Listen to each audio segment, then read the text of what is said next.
Hola, buenas tardes. Soy María José Villar, médico de urgencias del Hospital General de Albacete y me han pedido que os cuente mi experiencia COVID. La verdad es que no sé mucho cómo empezar, pero bueno, espero no enrollarme mucho.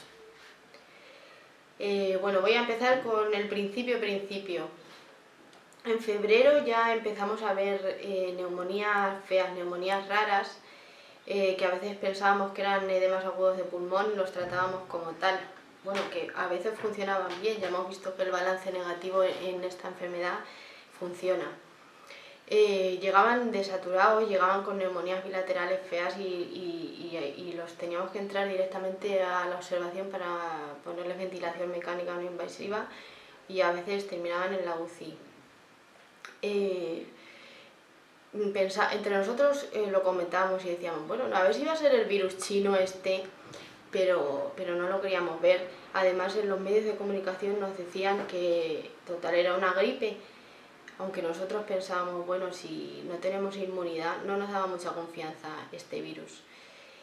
Luego, a principios de marzo, vimos que ya empezábamos a sospechar que este virus ya estaba llegando y reservamos un BOS de urgencias para ver los casos sospechosos.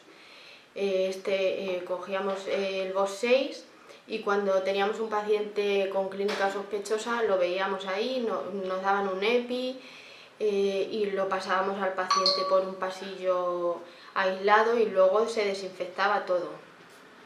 Eso eran casos súper aislados. Y luego nuestra EPI a la basura y ya está. Pero a partir de mediados de marzo ya los casos empezaron a ser más frecuentes. Ya no daba tiempo a estar aislándolos en un BOS solo, a estar desinfectando, a un EPI para cada paciente. Para la semana previa al 13 de marzo, que fue cuando el gobierno declaró el estado de alarma, pues los pacientes que metíamos al BOS 6 eran los súper sospechosos, los que venían de Madrid con clínica respiratoria o los que venían de Italia, pero vamos, esa semana nos tragamos un montón de pacientes COVID que veíamos con mascarilla quirúrgica y sin EPI y ahí fue cuando se contagiaron un montón de compañeros míos.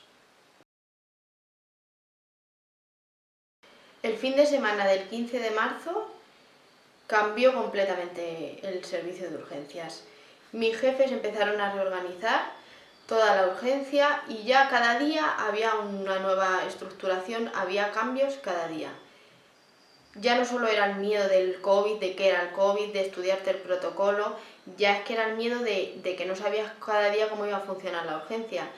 Entonces cada día que cuando llegábamos allí por la mañana se hacía una sesión conjunta y nos distribuíamos, repasábamos el protocolo y luego a mediodía, antes de empezar las guardias, se volvía a hacer. Se separaron dos zonas, la zona respiratoria y la zona no respiratoria. La zona respiratoria era toda el área de urgencias y la no respiratoria, que era para los pacientes que supuestamente no eran COVID, pues se dejó en las consultas externas. A su vez, en el área respiratoria había distintas zonas. Una para pacientes estables, otra para pacientes inestables, los que necesitaban toma de oxígeno y así. Cada uno de nosotros tenía un BOS asignado y veíamos ahí a nuestros pacientes y después de cada paciente se desinfectaba el BOS. La verdad es que mis jefes, Eduardo y Chimo, que todo el mundo los conocéis, en la pandemia han sido unas verdaderas cabezas pensantes y no es por hacerles la pelota. Pero el WhatsApp echaba fuego. A las 4 de la mañana te mandaban mensajes. Oye, que mañana funciona esto de otra manera. Pasábamos informaciones de unos compañeros a otros. Ya daba igual la hora que fuera ahí, no había respeto. El WhatsApp era todo el día funcionando. En el ambiente se respiraba tensión, se respiraba miedo. Los pacientes estaban en silencio, el silencio que no han tenido nunca. Había respeto y entre nosotros los compañeros había mucha unión. Pero ya a partir de la tercera semana de marzo, aquello fue un caos, ni respeto ni silencio. Eso era un caos, el miedo ya era pánico. Los pacientes no te daba tiempo a verlos, ibas a por uno, se te desaturaba uno, el otro que te llamaba la enfermera, aquello era un caos, era un infierno. Además, nosotros no teníamos EPIs, te daban un EPI para un mes y la tenías que ir desinfectando. Terminabas la guardia, te ibas a la sala donde estaban asignados todos los EPIs, al tuyo le ponías tu nombre y lo desinfectabas con un fumigador que teníamos con agua y lejía. Eso te tenía que durar un mes o más, en una sala sin ventilación. Además, las mascarillas, bueno, sí nos daban una FP2 o una FP3, pero también a veces teníamos que firmar un papel como si recogiéramos un tesoro y nos tenía que durar al principio un mes. Ahora sí que nos están dando una por semana o cada 2 semanas. Cada vez que tenías que ir a pedir una mascarilla te tocaba discutir y claro, si los coordinadores de urgencias es que no tenían culpa, si es que no les daban, si es que no tenían ni para ellos, porque yo a ellos los he visto con mascarillas rotas. Lo único que estábamos haciendo con nuestra mascarilla, que no nos cambiábamos, era transportar el virus de un paciente a otro. Y ya no solo era la carga viral que había allí, que es que los pacientes estaban hacinados como una granja de pollos, que yo no he visto cosa más inhumana en mi vida. No teníamos camillas, los pacientes no se podían sentar, no teníamos tomas de oxígeno.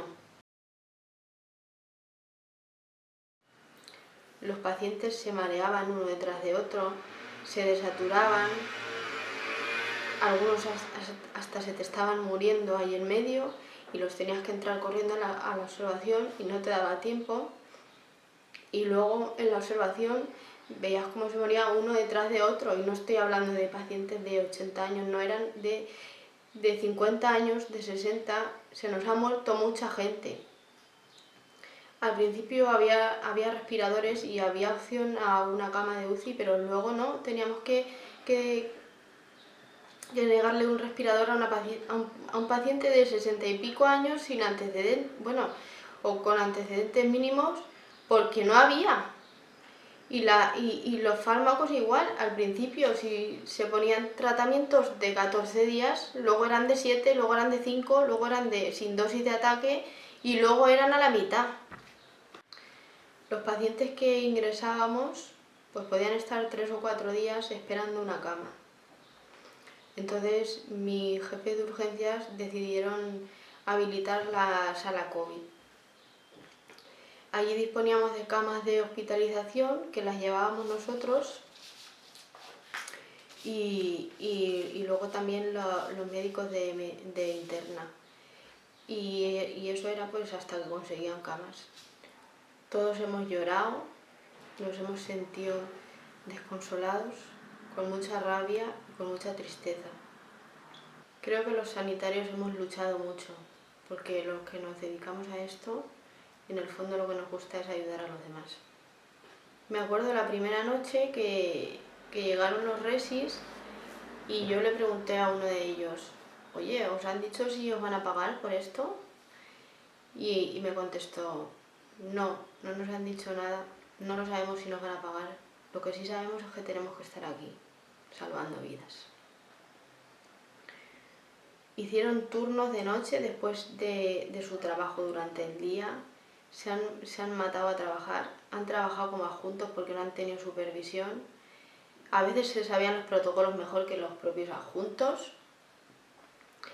Y después de cuando ha terminado la pandemia, creo que han recibido una paga extra de 170 euros o algo así. Una vergüenza. En urgencias hemos trabajado mucho, por encima de nuestras posibilidades. Y cuando llegabas a tu casa después de una guardia, te hinchabas a llorar. Y si encima ponías la tele y escuchabas el chorro de mentiras que echaban, bueno, pues mejor la apagabas y ya está. Si decían una cifra de muertos, tú sabías que esa cifra era el triple. Porque además las primeras semanas el resultado de la PCR tardaba 2 semanas. La cantidad de gente que se murió con una PCR pendiente, y esos casos no contaban.